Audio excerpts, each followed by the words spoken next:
Everyone, hope everything is going well. Today is the first annual Hanky Panky Awards. Many people are contestants, and we will see who ends up winning today. All right, the first viewer's choice. This is the first award.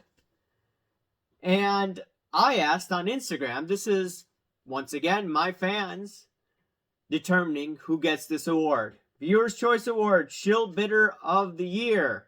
I had 3 choices, and the poll is not over as of yet on Instagram, but it's safe to conclude who has won it. All right. Firstly, who is the Shill Bidder of the Year? Is it Mr. Mega Bid Rob the Therapist? Is it Shayway Vlogs? Or others? And thus far, approximately 57% of the people voted thus far for Mr. Mega Bid Rob the Therapist.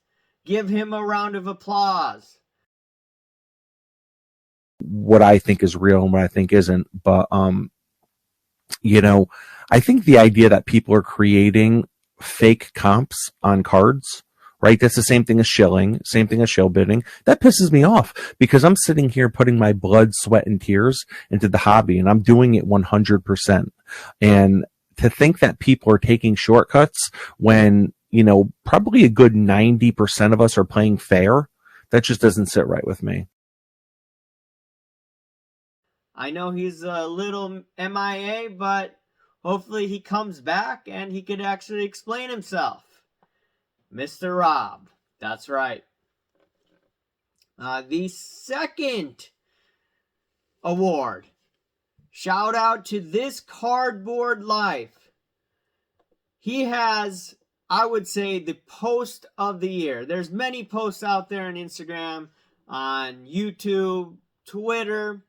This has to be the best. And I have to actually read this to you. This Cardboard Life. Cardboard Karen, aka Aoife's pitch to the rescue. Your agenda is don't be negative for negative's sake, and don't bring up problems if you don't have a solution. Well, I'm being negative and I'll give you a solution. You don't want to force a company's hand. You don't want to buy the product. You really thought that even if it's signed by 5,000 people, they'd actually give a fuck? No. You know why? Because those same 5,000 people buying the product, I know there's a problem with that solution. It won't 10x the hobby. Was this your petition, your application to be a new hobby hero?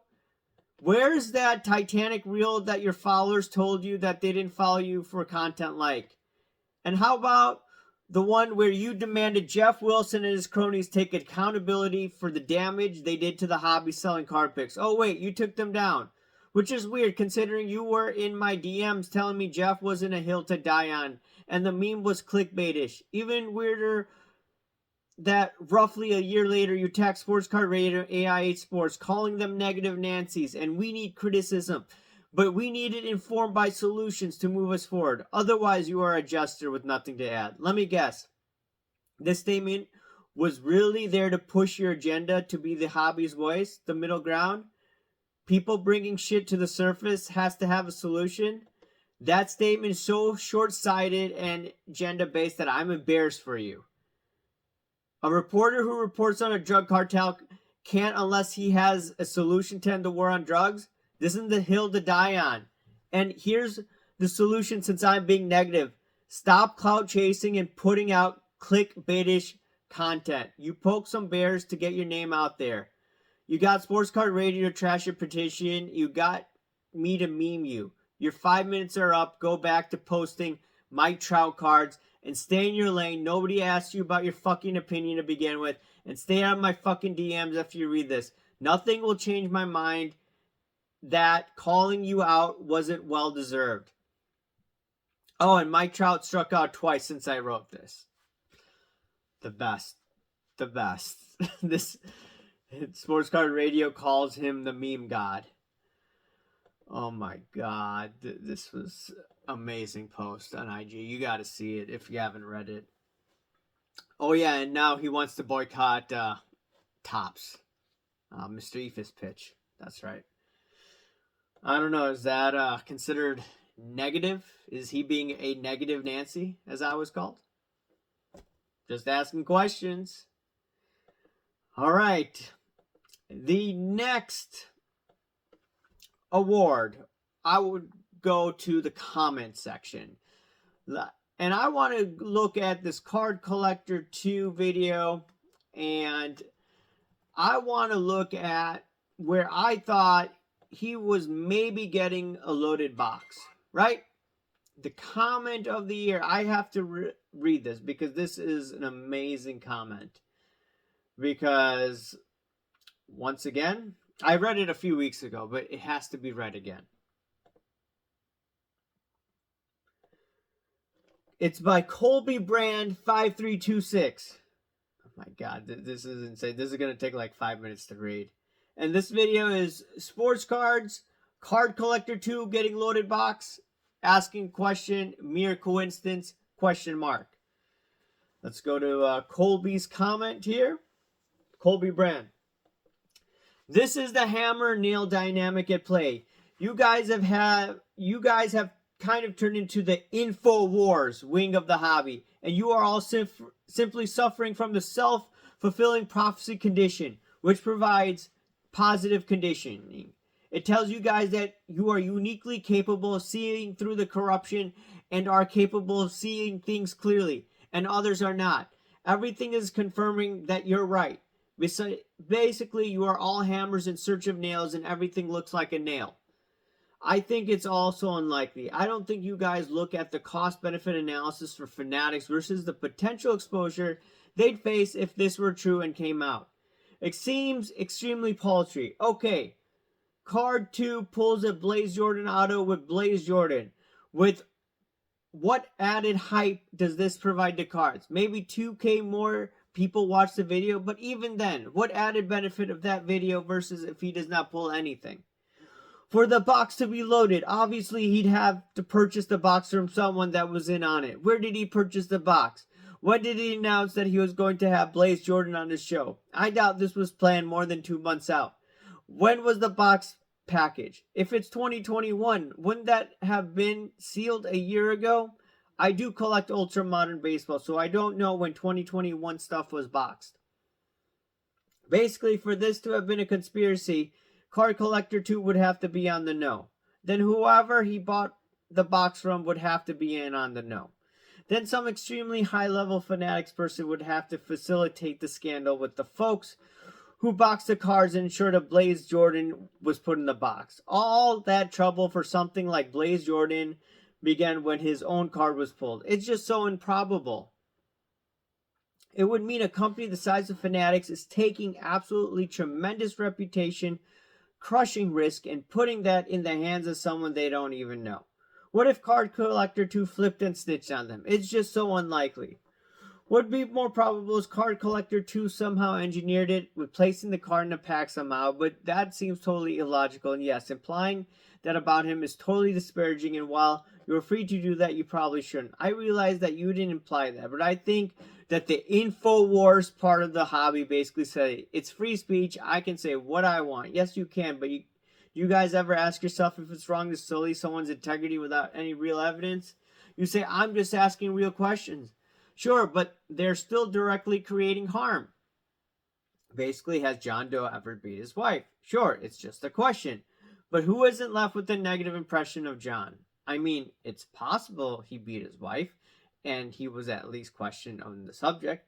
Sorry for the dark analogy, but it communicates the point. I don't think you're a bad guy, but this process has led you to this place where you kind of do this with a lot of people. I can see how your channel started as an innocent hobby talk channel and has organically evolved into a hobby tabloid magazine. I also see that the slow boiling of the frog means that at the beginning, you've probably been really reluctant to call all these unfounded aspirations, but now you do it without ever questioning if you are harming people's reputation. Maybe the process has made you not care if you're harming people's reputation because you're more focused on feeding the beast. At the end of the day, it's all consistently more benign than InfoWars claiming a school full of children were not mowed down and was all to pressure the gun lobby, but the mechanism is similar. You are willing to cast unfounded aspirations that would merely be a possibility because conjuring the possibility is only the prerequisite for the exploration of the topic. It also seems you are willing to always disregard any personal harm you may cause on the members of the story because you're simply asking questions. I imagine if you could place the old you in place of the new you, you'd probably make a whole lot of disclosure before casting the aspersions that you do not know without any feelings or moral conundrums. But I know neither person, the old you or this you, but I understand how engaging in what I feel is wrong can become easier the more times I do it. Until ultimately the byproduct may mean a total clean conscience for people like Alex Jones. I'm not all comparing your empathy toward the folks you talk about to is because the man borders on sociopathic, and I honestly think you're a good guy, but definitely compromising your integrity with these unfounded aspirations or aspersions. I'm guilty of equally poor behavior, by the way, and am looking at this from a purely psychological level. From a purely psychological level, why did you have to write this freaking essay? Man, oh man. Next award, Scammer of the Year. This was really easy, but, or as everyone knows, the Scammer of the Year is Cardboard.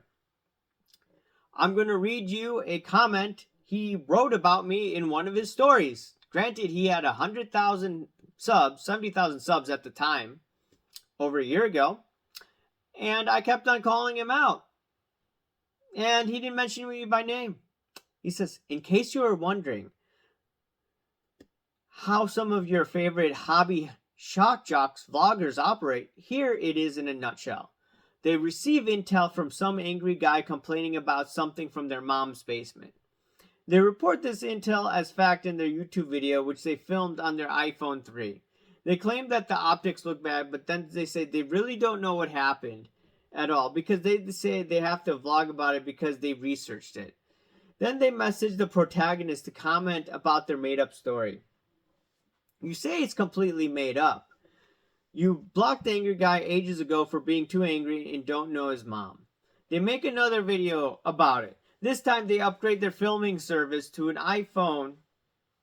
They also upgrade the story. Still BS, but they made a lovely banner that sits behind them and they want to show it off. Oh, I wonder who they're talking about here.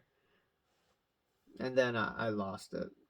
And then the message got deleted. Or I can't see the end of it. So there's that. I think there was one other story from Card Porn that he made about me in the story section. No, yeah, that was it. I think there must have been another one. But yeah, that was Card Porn. The guy who created fake photos using Photoshop and tried to pull off this $1 million scam, basically, at the National. And I think he also scammed Ken Golden. We shall find out if that ends up going further in jail. We'll see how far the brothers will do. And yeah, it's just quite interesting with that trial. I think it's what, Collectibles 26, Spiegel Brothers. How will that trial wind up? So yeah, last thing, it is the staged content of the year. And, you know, I'm just trying to think, okay, should we blame fanatics about this? Or should we look at Great Curator and the stage deals that he did this year? And it comes down to a tough decision. but I would say that the stage deal of the year or stage content of the year has to go to none other than Great Curator. There's Daps in the video, and there's Mojo and Prism God. And, you know, they're doing a pack battle. And guess what? Curator admitted in a live stream that it was all fake. It was all staged. And a bunch of us were in there egging him on in the comment section. It was crazy. He actually admitted that, but hey, guess what? You really haven't heard too much of these people anymore. Daps was asking to sleep with random women on the street. And yeah, I believe Fanatics used to promote this guy all the time. So it is what it is. This is the first Hanky Panky Awards. Maybe next year we'll have new winners. Anyways, let me know if you agree with this. And I'll talk to you later. See ya. Bye.